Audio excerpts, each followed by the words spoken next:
I worked for 15 years as a nurse in oncology and palliative care, and for the last 7 years I was transferred to a specialized unit for managing severe chronic pain with high-potency medications.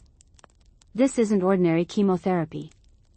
These are controlled substances, potent opioids, ketamine infusions, experimental nerve blocks, medications that completely alter the perception of reality. I saw things that medicine can't explain, patients who had such vivid and consistent visions that I began to question everything I learned in medical school. My name is Anna Paula, I'm 42 years old, and I've followed more than 300 patients on heavy medication protocols. Many of them saw things. Things I can no longer ignore. And the seventh story happened to me. It changed my life forever. If you're feeling this way with me right now, stop everything, subscribe to the channel, turn on notifications, and leave a comment below about where you're listening from and what time it is there, because the next story will change everything forever. The first time I realized something different was happening was with Mr. Mario, a 68-year-old man with advanced bone cancer. Unbearable pain. He was on a protocol of intrathecal fentanyl combined with continuous low-dose ketamine. It was a Tuesday morning, 8:15 on the wall clock, and I was adjusting the infusion pump when he opened his eyes and said, "She's here." I asked who was there.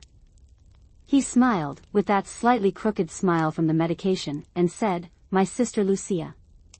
I didn't know anything about his life, so I wrote it down and went to check. His wife was in the hallway.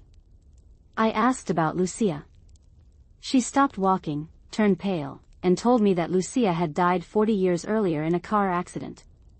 Mr. Mario never spoke of her. It was an old, hidden trauma. I went back to the room and he was looking at the left corner of the bed, that corner near the window where the morning light shone weakly. He said, "She's telling me it doesn't hurt there anymore." I felt a shiver. I asked what else she was saying. He closed his eyes, took a deep breath, and said, "She's dressed in light blue, just like that day of my 15th birthday, the blouse my mother sewed for her." His voice was calm, without fear. He wasn't confused. He was present.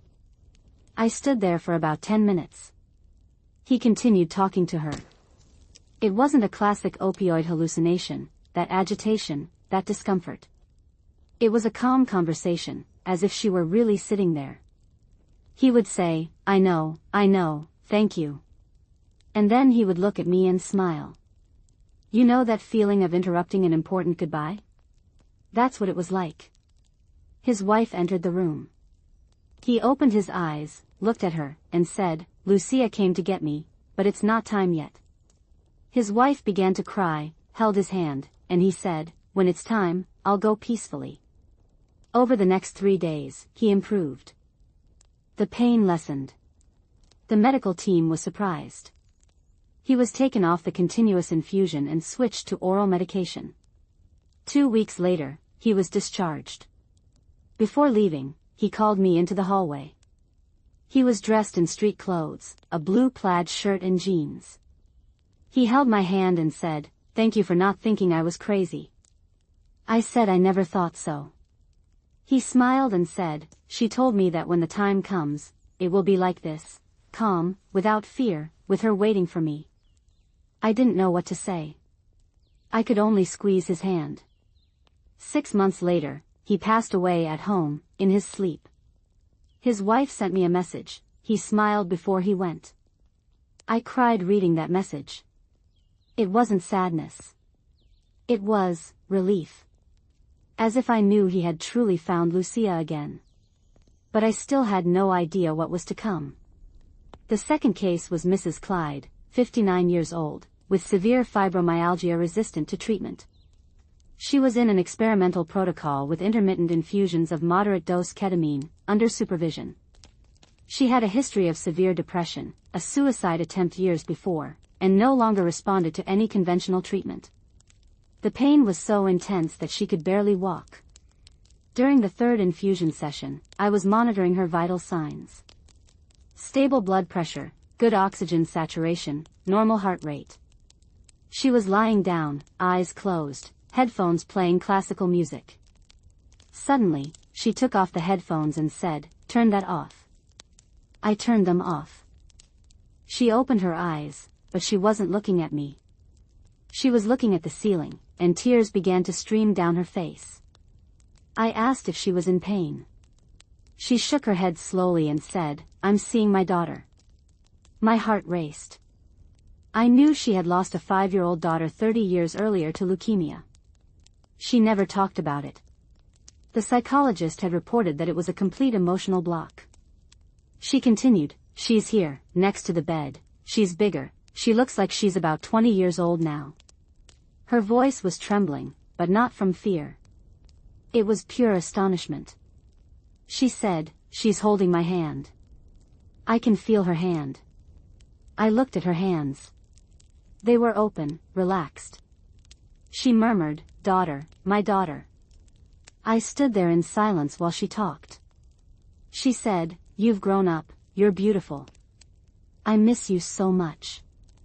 And then she said something that gave me goosebumps all over. "She's saying it wasn't my fault." Donna Clyde sobbed. She said she forgives me, that she never needed to forgive me, because it was never my fault. I couldn't hold back the tears. I tried to maintain a professional composure, but it was impossible. She spent 40 minutes in that state. When the infusion finished, she slowly came to. She opened her eyes, looked at me, and said, "I saw my daughter, it was real." I held her hand and said, "I believe you." In the following days, Mrs. Clyde changed completely. The pain didn't disappear, but she began to respond to treatment. She started smiling again. She began physiotherapy. She emerged from her deep depression. The psychologist told me that she was finally able to talk about her daughter for the first time in 3 decades. At her last appointment before being discharged, she hugged me and said, "I'm not afraid to die anymore, because I know she's there, waiting for me." She walked out alone, without a cane, without a wheelchair. I never saw her again, but I know she's okay. I feel it. But nothing prepared me for what I myself was about to experience. The third story is about Rodrigo, a 34-year-old man who suffered a motorcycle accident, multiple traumas, and unbearable chronic neuropathic pain. He underwent conventional treatment for 2 years without improvement. When he came to us, he was desperate, considering voluntary amputation to end the pain. We put him on a chemical nerve block protocol combined with continuous ketamine infusion for 72 hours. On the second night, I was alone on duty. It was a Friday, 12:43 a.m. The hospital was silent. I went into his room to check the infusion pump and he was sitting on the bed, staring intently at the door, with an expression I will never forget. It was absolute peace. I asked if he was okay. He looked at me and said, "There's a guy here with me." My stomach churned. I asked who it was. He said, "My grandfather. He died when I was 8 years old." I took a deep breath. I was getting used to it, but still, it gave me chills. He continued, "He's sitting there, in the chair." I looked at the chair next to the window. Empty. But for him, it wasn't. He said, "He's wearing that white shirt he always wore, the one with the red pocket on the chest, and he's smiling." Rodrigo started to cry, but not from sadness. It was pure emotion. He said, "Grandpa, I love you. I missed you so much." And he remained silent, listening. Then he looked at me and said, "He said it wasn't my time yet, that I have a lot to do here, that the pain will pass." I asked if he was afraid. He shook his head. No, he showed me there's no reason to be. I stayed with him until almost 2 in the morning. He talked to his grandfather all night. When the medication wore off, he was still calm. He told me, "I saw him, it was as real as you being here now." I believed him. How could I not? Rodrigo was discharged 3 weeks later. He went back to work, he went back to riding his motorcycle. The pain decreased by 70%. But most importantly, he came back to life. He sent me a message months later, "That night saved my life, not just the pain, but my will to live." I replied that I was happy. But deep down, I knew it wasn't me. It was his grandfather. And I still hadn't seen anything. The fourth story involves a child, and this is the hardest to tell without crying. Julia, 7 years old, had terminal osteosarcoma with widespread metastasis.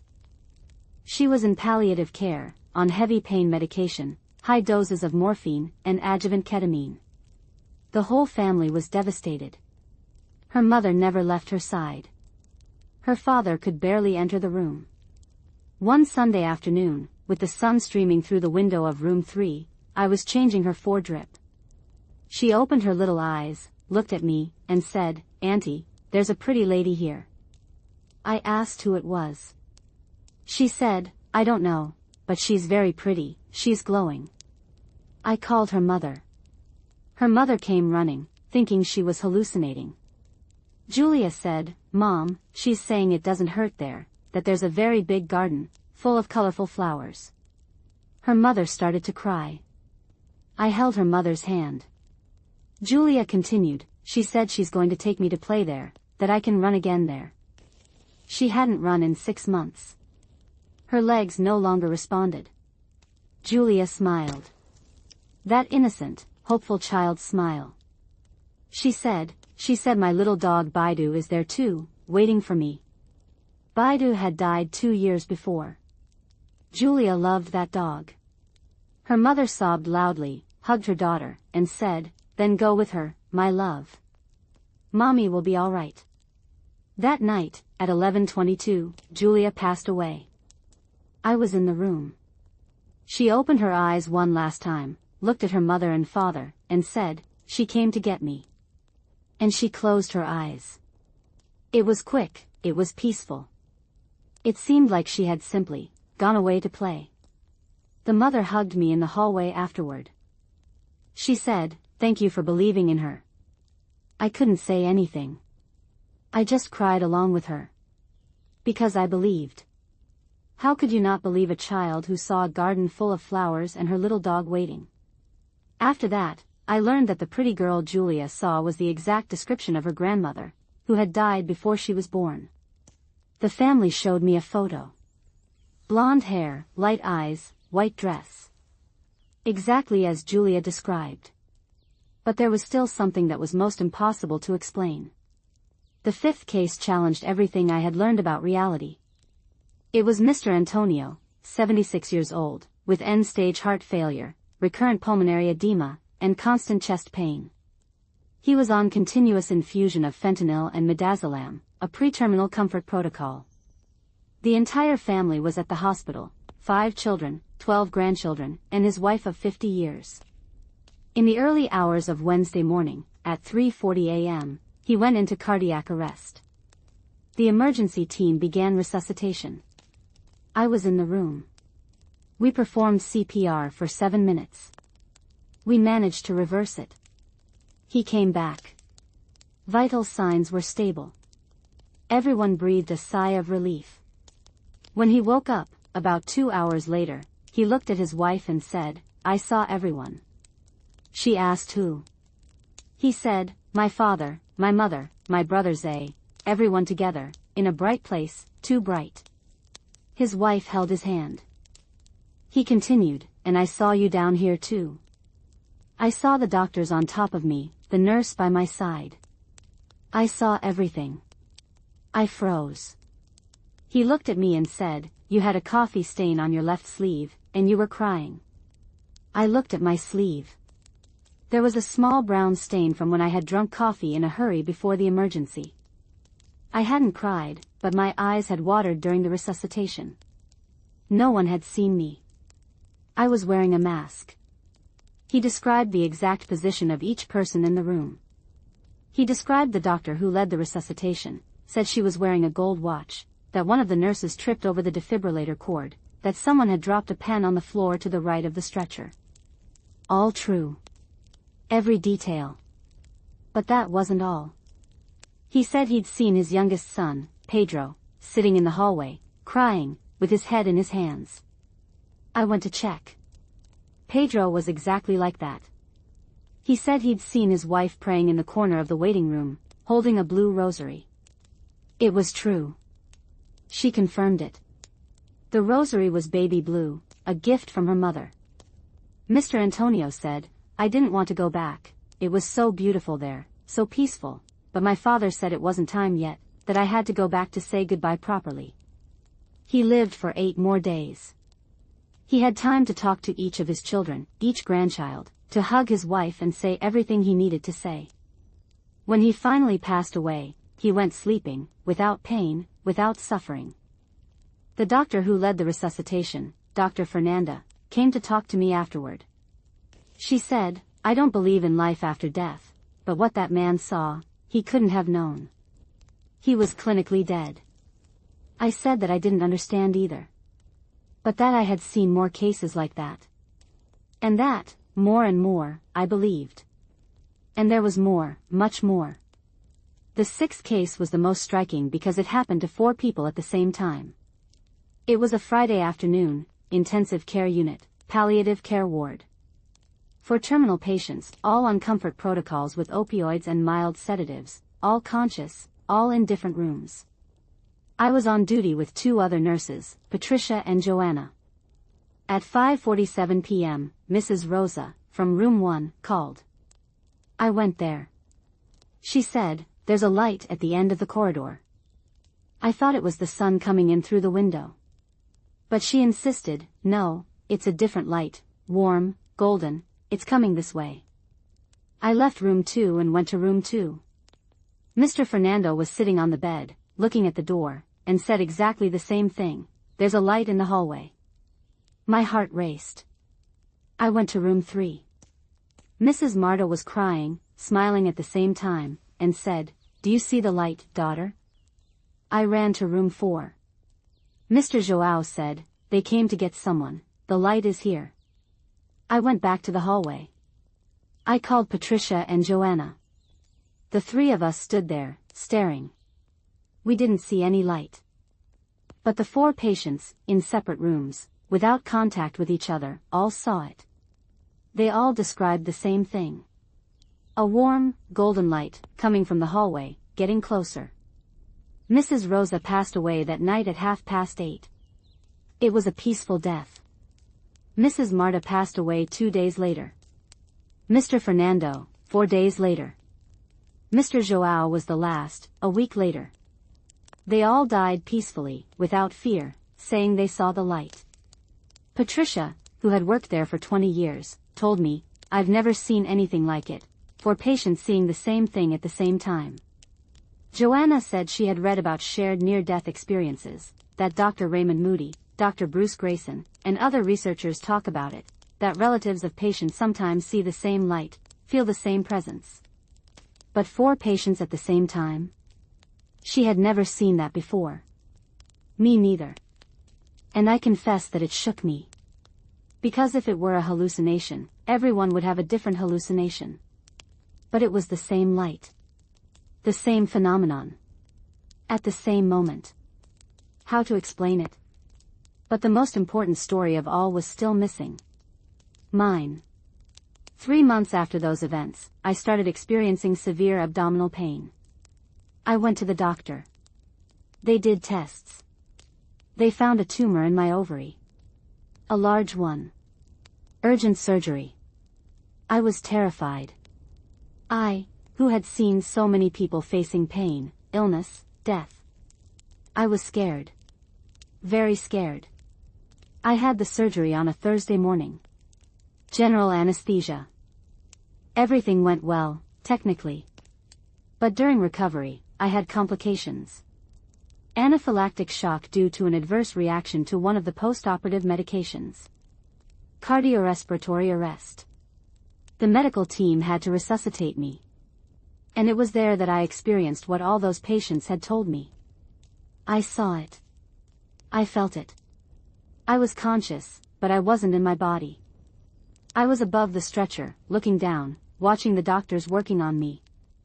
I saw the nurse administering adrenaline. I saw the doctor performing chest compressions. I saw the heart rate monitor showing 0. I saw everything. And then, I felt someone pulling me. It wasn't physical. It was a gentle, warm, irresistible force. I turned around, and I saw a light. It wasn't blinding. It was warm, golden, welcoming. It was like coming home. I felt peace. Peace I had never felt in my life. There was no pain. There was no fear. There was no worry. It was just love. And then I saw my grandmother. She had died when I was 13. I loved her so much.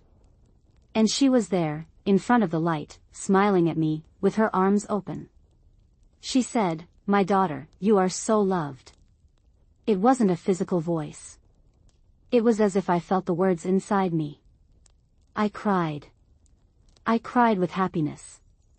I said, "Grandma, I missed you so much." She said, "I know, my love, but it's not your time yet. You have to come back." I said I didn't want to go back. She held my hand. I felt her hand. It was real.